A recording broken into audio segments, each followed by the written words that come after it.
Well, hello everyone, and welcome to week 2, day 3 of the paraeducator training course.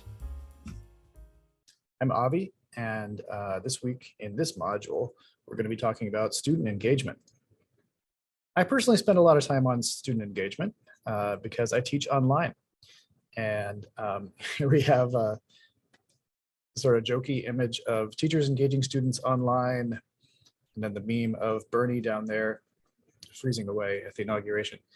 So this can be what it's like in person or online.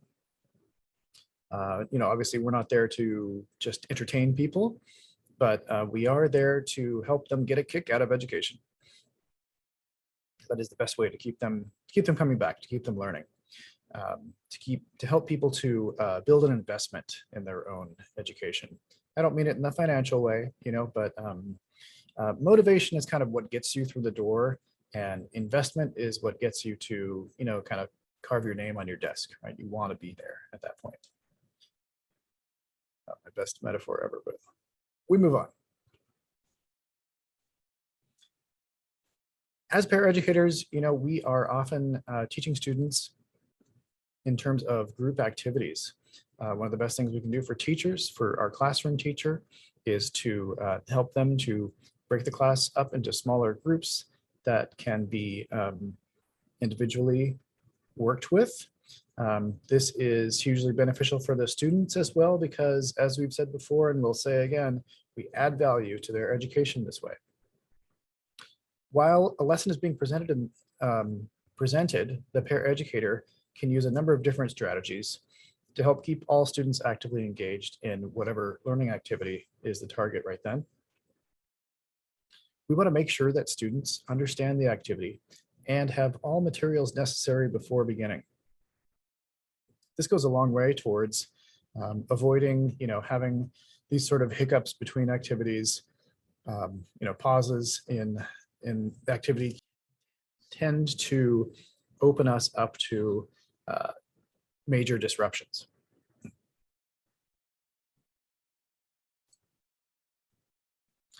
All right, next 7 slides are going to be about avoiding boredom, not our own, but the students. Maintaining student interest in learning activities. It's a key factor in learning involvement, being involved in one's own learning. Students might get tired of activities before they've mastered a skill, and then we've lost them, need to get them back on course, and we may not be successful. To avoid students losing interest in learning activities, we can do some of these things. The first is to provide a feeling of progress. Especially when work is hard or it's something new, something novel, more frequent feedback and positive reinforcement may be necessary.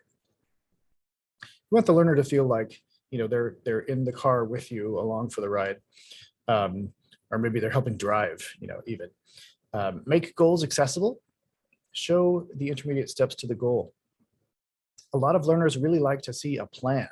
They like to know what the plan is to get from here to there, If we go back to the car, it's somebody who likes to see the roadmap. My kids are always asking, how long till we get there? How long till we get there? It's that kind of thing. We want to make it easy to see progress as well. So when we're not providing a feeling of progress, some learners may start to feel that there's no goal, there's no point, why engage in this new and difficult activity if I can't really see a goal to it.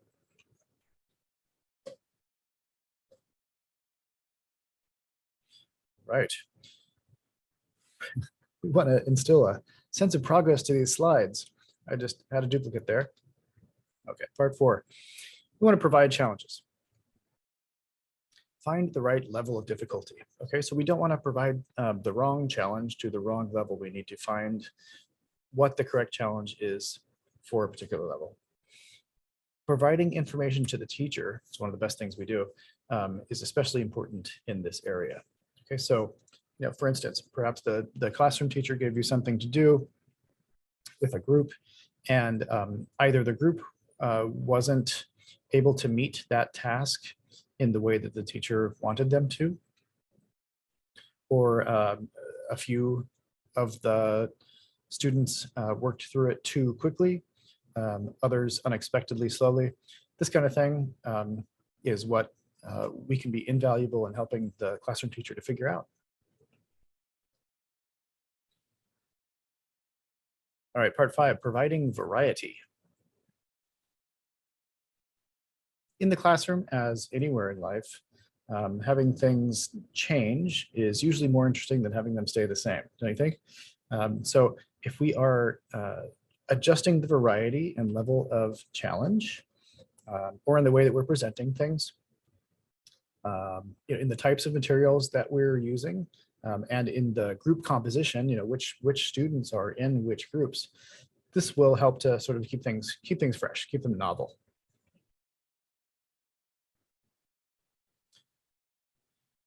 Oftentimes lessons need to be adjusted to accommodate the learning or behavior needs of individual students. Right? Rates of learning can be increased by effectively matching the lesson to individual students. Yeah, we may even see that certain groupings are called for based on interaction with the students while they're working on group activities. What follows are examples of areas that might be adjusted in a lesson to meet the needs of students. All right, so we can vary the amount of praise. Praising too much means that praise is faint. It's something that students won't buy, right? They won't believe that you're really praising them if you praise them too much. We can vary the order of presentation. So the order in which things are presented can be changed. We're not skipping to the end of the lesson instead of doing the beginning of the lesson. That's not what I mean, but just mixing it up a little bit. We can vary the amount of practice at each step. So you may get comments from students talking about something along the lines of, this is taking such a long time. We always take a long time when we practice this. So you can change that and see what they say. I often, in my teaching, give people too little time, especially when we're talking about having a breakout room, a discussion among students. We also need to make sure to provide time for questions.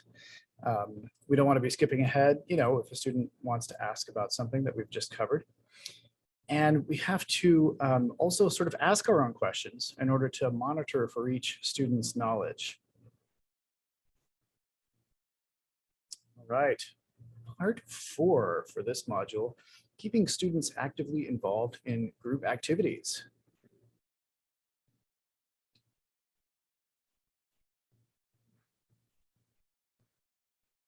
One really powerful tool in our tool belt is the provision of alternative activities. Let's talk about why. A big challenge for working with groups of students is keeping them all working productively. The organization of the classroom, the scheduling of the classroom, adjusting for individual student differences means that all students don't require the same amount of time to complete activities. So we can teach to a student's learning style by doing these things. If we provide a completely separate activity for one student versus the other students, if that student needs additional time or needs less time, whatever the case may be, this can help everyone to stay on track because that person won't be distracting other students. And we can continue the learning day.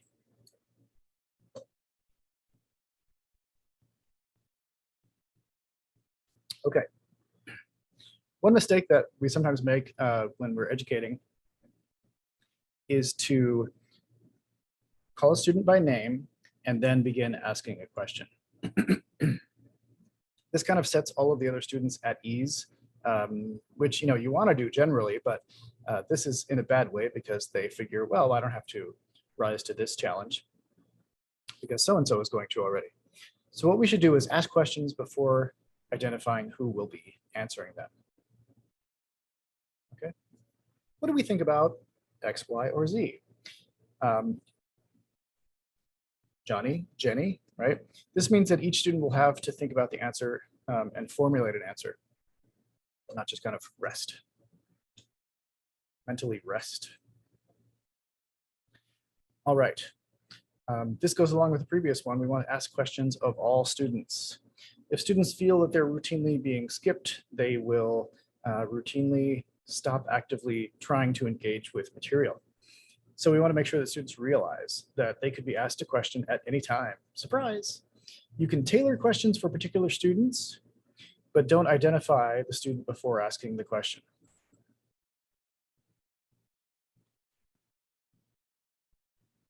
Okay, what next? After presenting the question and allowing all students the opportunity to formulate an answer, then ask a specific student to respond and give them time to answer. You know, we don't want to create tension. We just don't want to create too much relaxation.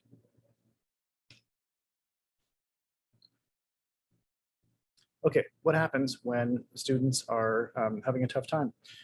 We should quickly provide assistance to students who are making errors or who don't know how to proceed. Okay, so many of our practices are things that we should do right away, things that we shouldn't wait on. But it's always a mistake to allow students to practice errors. This is a waste of our time, and it harms them in their learning process as well. All right. We should also find ways to have high levels of student participation by actively responding to questions. Okay, so we want to avoid these simple sort of close, CLOZE, yes, no answers, both on the part of students and ourselves. More students actually use information to understand or explain an idea or concept, the more actively they are involved.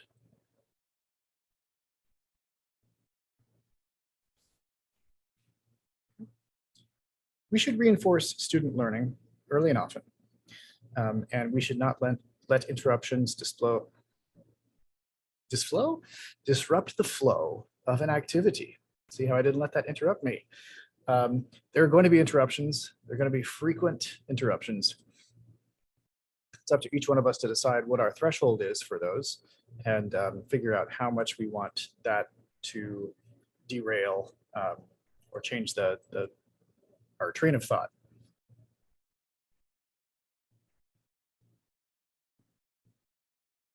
Okay, timing and time limits.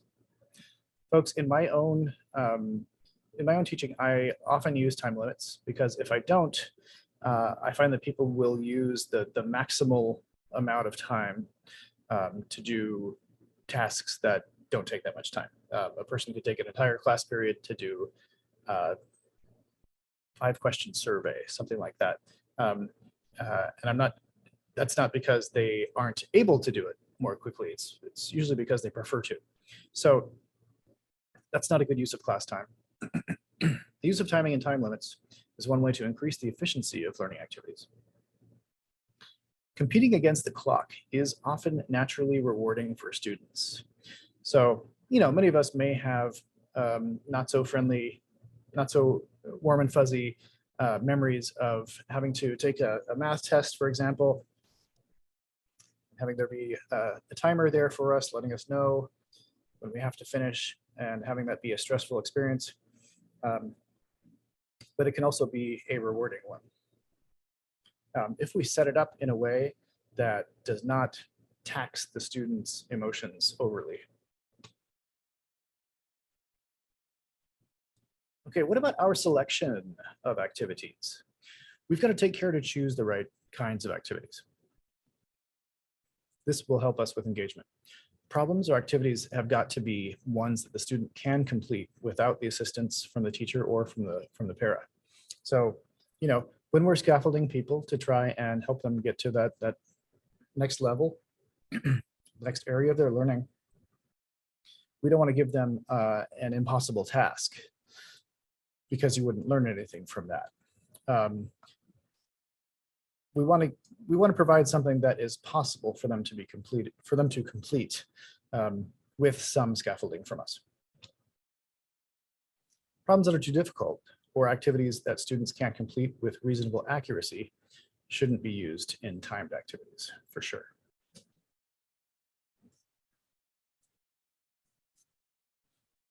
All right, and students also need to be clear on the procedures needed to complete the activity before it begins. Consistency in the way that timed activities are conducted will help students be familiar with the procedure. All right, so competing against the clock is one thing. Competing against yourself, say against your previous score on this type of activity, is also a good thing. But we don't really want to pit students against each other. We want to pit ourselves against ourselves, right? It's important to emphasize improving skills, but we want to minimize the competition among students for the fastest time or the highest rates of performance. Why would we do that? Well, if we pit students against each other, it raises the stakes. It raises the social stakes of these activities, and can tend to discourage learning rather than encourage it. When it's necessary, we can adjust the difficulty of problems or of activities to meet student needs down to the level of the individual student. And students, every person, I should say, has a sense of what's right and wrong, what's fair and unfair, just and unjust. And so you might get questions from students about competition and fairness. Hey, that's not fair, right? These kinds of things. So probably minimizing competition to begin with is a good way to mitigate for that. Okay, how about supplemental, additional activities? These should be planned for those who finish early. This is what I was alluding to at the beginning of this section. So if we imagine someone who finishes earlier than the other students being bored, we certainly want to avoid that. That's not going to help anyone, especially the student. And in the end, I think we'll find that it doesn't help us to maintain momentum in the learning activity, because other students will become interested in what that student is doing. Hey, how come she doesn't have to do what we're doing? I have to stop and explain. Well, she finished first. But if the person is finishing first every day, then we need to be the ones that accommodate that. Of course, we must always recognize improvement. We need to maintain records of student performance. We'll talk a lot about that in Module 8, I believe, and recognize and reward students for their improvement. This is sort of another way for us to see that we are making progress, for the students to see that they're making progress, by having something be observed, something that's measurable be observed. Okay, so we want attention from the students, but we also want to be able to use our attention to good effect. So let's talk about using our attention to increase student performance. Our attention can influence student behavior, both ours and the classroom teachers. So we and the teacher should identify behaviors that we want to see maintained and increased in the classroom. We should do this before class, of course.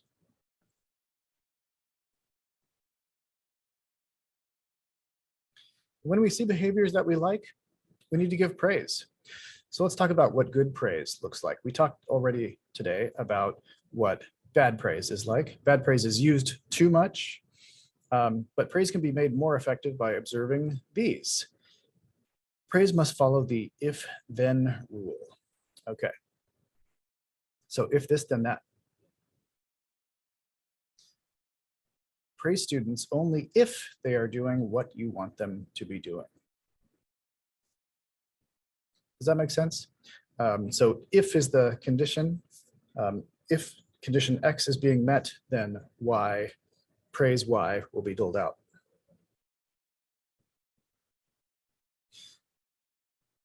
It's impossible to overstate the importance of knowing every student's name. So in our praise, we need to include those names. It helps to be specific. the praise should not disrupt the class or the lesson, right? And if you're in a sort of embarrassing moment trying to remember someone's name, that can be disruptive or disrupting. Okay, sample praise is a type of praise wherein we let the student know what they are doing correctly. It's very good that you're reading quietly over there. I really appreciate that you're keeping your hands to yourself today. Right? When said in a genuine way, where we really mean what we're saying, that can really land with someone's emotions. We can't forget our tone of voice and our body language. These convey that the praise is genuine. Students will be able to tell right away if we're not being genuine, right? If our praise is phony praise.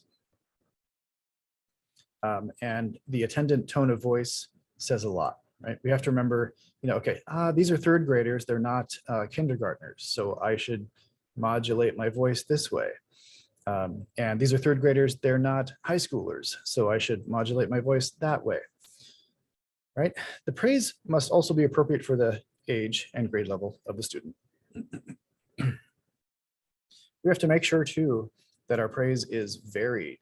It's much more effective that way. So we're not simply saying right on 100 times in a row or good job. Yeah, we've got to mix it up. And I know that probably sounds exhausting right now, thinking about, oh, I'm going to have to think of new things to say all the time. None of us can do that, of course. We have to rest on our favorites, but we've got to mix them up. Got to mix them up a bit so it's more authentic. The statement that follows is an example of praise that includes a student's name, is descriptive, and is convincing. Andre, you went from one page right to the next. That's the way to keep working. Okay, actually, my tone of voice wasn't perfect on that one, but you get the idea. Here's another one. Let me try again. Lakshmi, you capitalized the first word of every sentence. You've really learned the rule. Now, if I am an educator that has known Lakshmi for a couple of weeks, months, what have you, and Lakshmi remembers me or the classroom teacher, someone, because they may think of all of us as the same person at the end of the day, that we all have the same understanding of things. She may see authenticity in my noticing of her progress because she authentically remembers my having spoken with her about capitalizing letters in the past.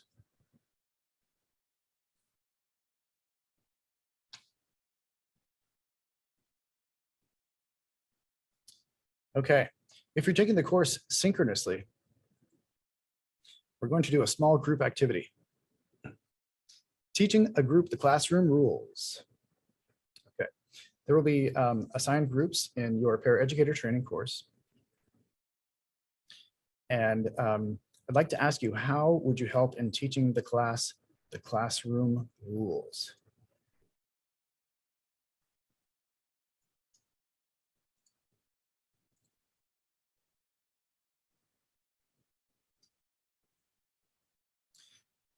All right, so whether synchronously or asynchronously, there will be an assignment in Canvas that I'd like you to finish.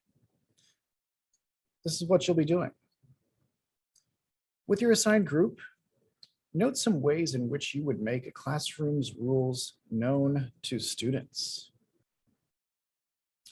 I included a picture for illustrative purposes, but what the gentleman is doing here is probably the one thing that we won't be suggesting. Writing the rules on the whiteboard or the blackboard are for just temporary situations. So here it looks like we've got a final exam happening. And so there are some temporary rules on the board because they can just be erased. But let's talk about some ways in which we can promulgate the rules for a given classroom on a more permanent basis. And when you've completed this, be prepared to share with us. We'll have a discussion on Canvas or in the live class about this.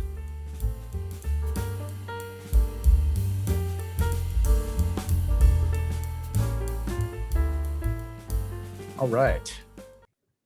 Now that we have completed the small group assignment on making rules known to students, let's move on to a lesson on the use of classroom rules. This lesson provides information on organizing the classroom through the establishment and maintenance of classroom rules and procedures. These add both consistency and structure to daily classroom activities. I've said this before and I'll say it again. Everyone wants structure.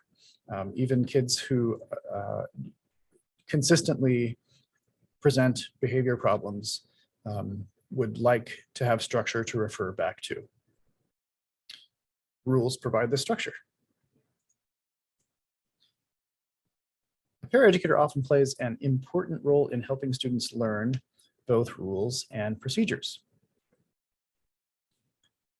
Once they have been learned, rules and procedures promote an efficient and effective classroom.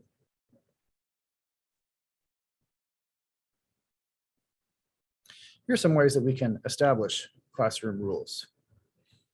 First of all, we start on the first day of school, okay? We never allow a chance for folks to say, but we didn't do that yesterday. We have to be the most consistent people in the whole classroom, always. Also, we want to involve students in the process, which helps provide ownership for the rules. If students feel they are helping to steward the classroom, then their investment will increase. We still have to remember that the teacher is the final arbiter. Often student rules are too strict, right? So we ask students what to do if, if something happens, well, then you should get no recess. That could be a possible suggestion. We'll let the teacher play good guy and soften the rules a bit. Can't have too many rules. If we do, they will easily confuse us. So we should just have 3 or 4. We should be concise in these rules. They should be short, not too long. Things that are too long are too hard to remember. And to add something onto this, rules should be broad enough to cover a wide range of behaviors. So you want a few rules in as few words as possible, covering the broadest range of behaviors possible. All right. Rules should also be stated positively, okay? In the example I gave a few slides back, someone instructed the model in that photograph to write, no, no, no. And that's the opposite of what we're talking about today, right? Stating rules positively. Rules should not be too strict or too lenient. I think that's clear. And should vary the rules for different situations. Okay, but I just said we should be consistent, right? Yes, that's right. They're both right. Different situations. On a field trip, rules might be much stricter, right? We have to worry about people's safety so much more when we're outside of the classroom environment. On a field day, right? Some sort of outdoor activity, outside activity that the class is doing, a lot more volume can be acceptable for sure. So we might have to just consider a sliding scale. Okay. Rules should also be relevant. Got my little elephant guy over here. Shouldn't have a rule that says no riding the elephant if we don't have an elephant, right? They should be clear and they should be easy to understand.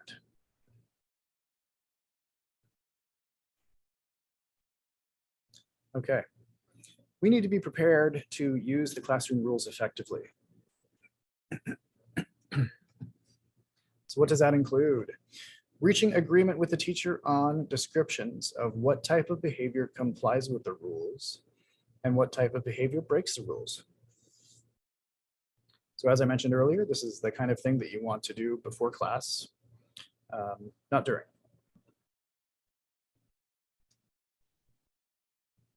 We also have to agree with the teacher on what consequences or procedures should be used when rules are followed and when they're not followed.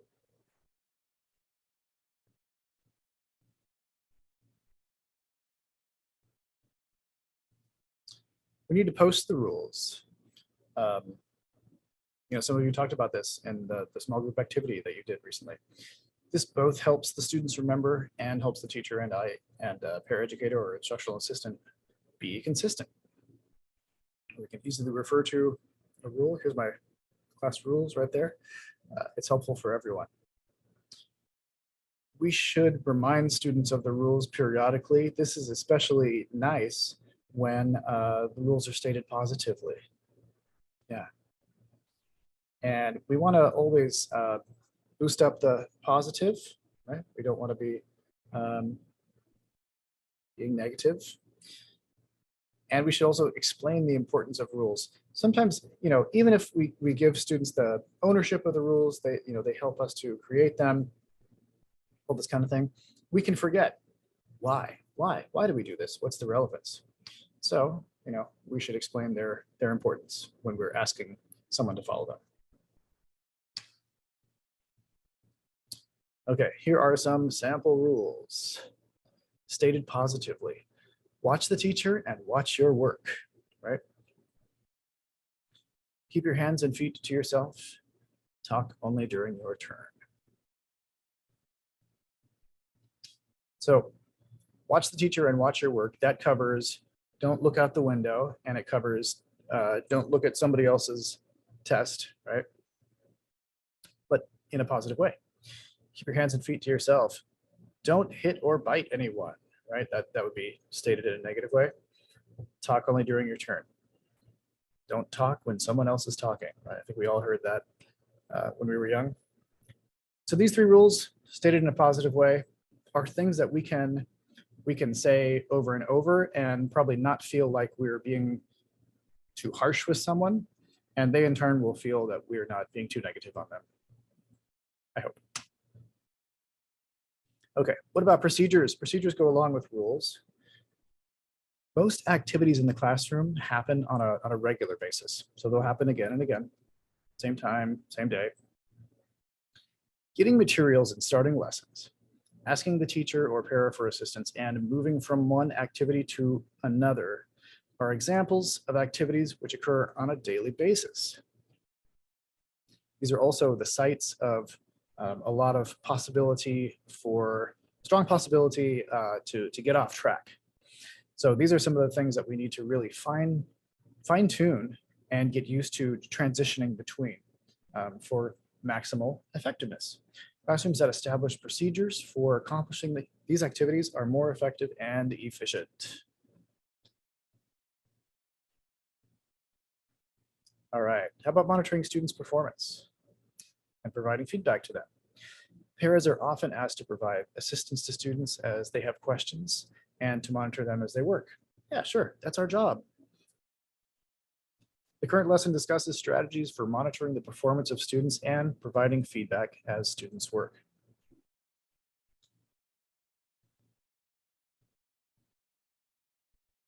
All right, assisting students during seat work done at a desk. You can use these strategies to increase their independence as well as their on-task behavior. We can move randomly around the room or in an unpredictable pattern to watch and see what folks are doing. Or if it's a small circle of desks or chairs, what have you, we can move first one direction, first the other direction, now inside, now outside, all these kinds of things that can be varied. Start with students most likely to need assistance. Truthfully, those students will take up most of your time, or I should say the largest portion of your time. So we want to make sure their needs are tended to first, not last. We should stop to correct errors. Again, going back to not allowing people to practice mistakes, which only harms them. When we make a little stop, we should stop only for a short time. And when we stop, we should monitor other students. So there's this thing that I call teacher eye, where you're sort of, a student has a question. Imagine you walk over and you're listening to them, but you're looking at the desk across the circle. Make sure things are going smoothly over there, and you're listening to the student. You're giving them feedback so that they know that you are attending to them, but you're also monitoring other parts of the classroom. Sometimes it might be appropriate to circulate among students and make corrections as they're working, and sometimes not. This provides an opportunity for more immediate feedback, and it keeps students from repeating errors throughout the assignment. Okay, we're really reinforcing this today. Feedback is one of our tools that should be used as soon as possible. So we want to circulate through the students and make sure that that feedback is being doled out. And again, we want to start with the students who either ask for help or who you intuit will need the most help. And after that, go to the rest of the students. Okay, this is in the course of correcting students' work. We want to correct at least 2 problems each time we stop. So in other words, we don't want to stop and grade an entire paper or stop and just help someone add punctuation to 1 sentence if there are a lot of problems. It seems like the sweet spot is about 2 problems, 2 or 3 problems. So we should correct about that many each time we pass. When we stop, we should continue, keep on scanning the classroom and praise other students who are working.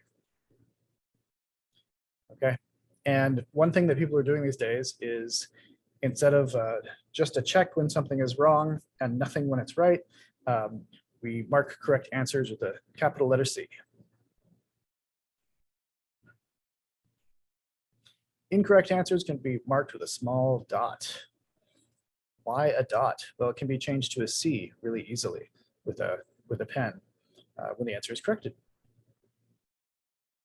We can stop and tutor as necessary, going back to having a relationship with the students, making sure that you know how their learning is going from the beginning, can help you to understand when an individual student might need tutoring in the course of a lesson.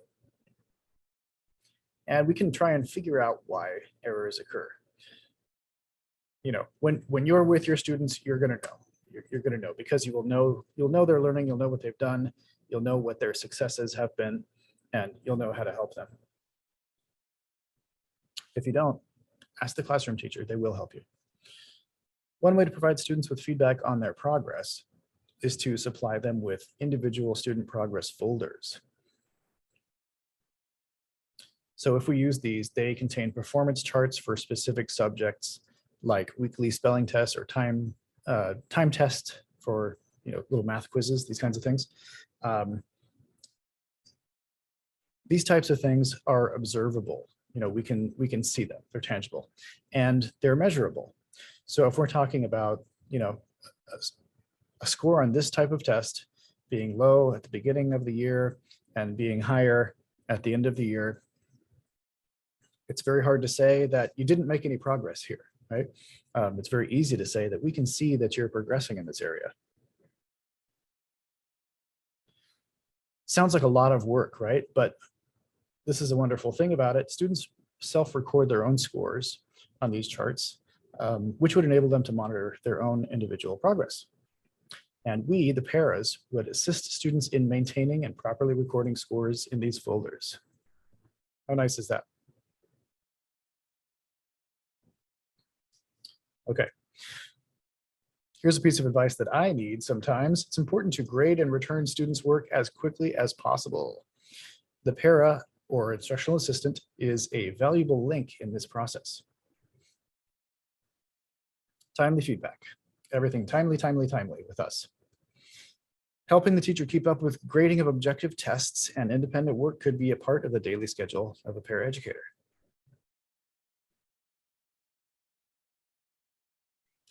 Okay, so now we're beginning to talk about recording student daily progress. So many of the things that we do with our students are longitudinal. In other words, they happen over a period of time, not just one instance, one day, 1 week, but a long period of time. And this DLC, this bit of downloadable content that's available in the Week2 module is kind of a tool for analyzing group activities. So you can use this, if you would like to, you can use this to record what happens during a particular group activity. And since most of the work that we help to facilitate as paraeducators is group work, pretty soon you're going to have built up a lot of these things. And in that longitudinal scope, that overtime scope, you're going to see trends appear. They'll be very helpful to your classroom teacher and to you to identify these trends.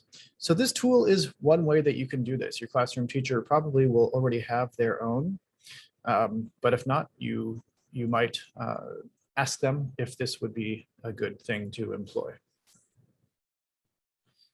Similarly, in DLC 3, we've got this constructive conversation language sample. And that I wrote STRCONV. This is a PDF that you can download. It's a DLC. It's used for active analysis of classroom conversations.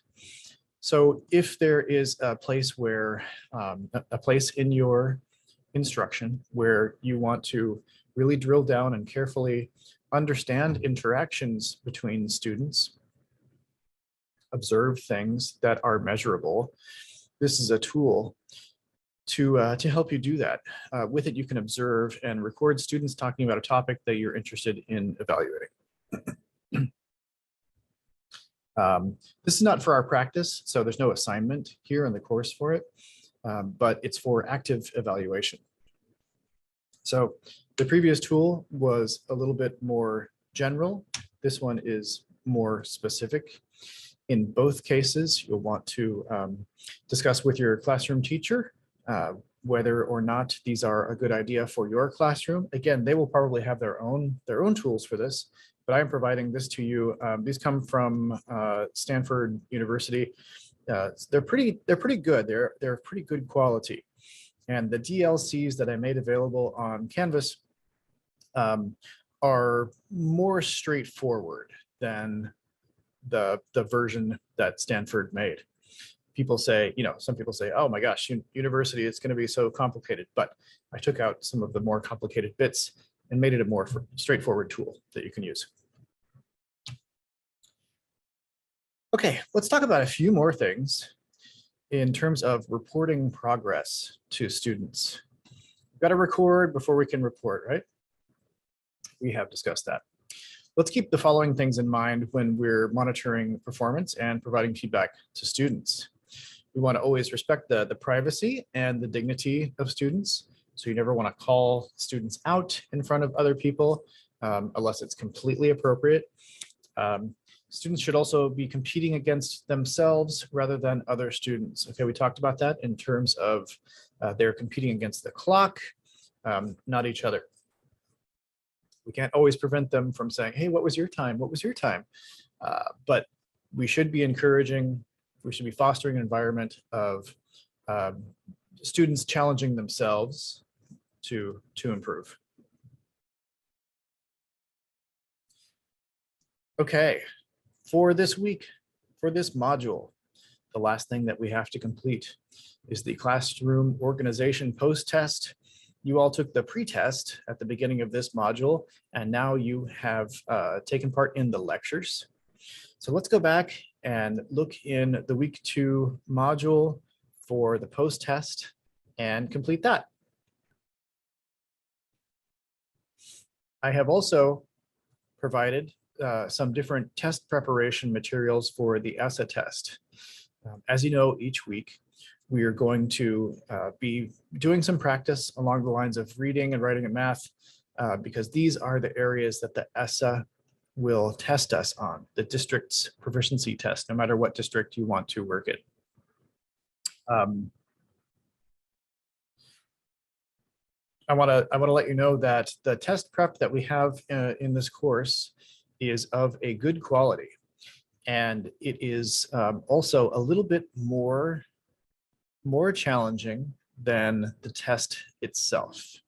The ESSA test, I've been told by many of my students, is quite easy to pass. But I want you to be as prepared as possible. I want you to go into that test, if you need to take it, with as much confidence as you can possibly have. All right, so thanks for joining me for this module. This is the end of week 2. Come on back for module 3, week 3 next time, and we'll see you then.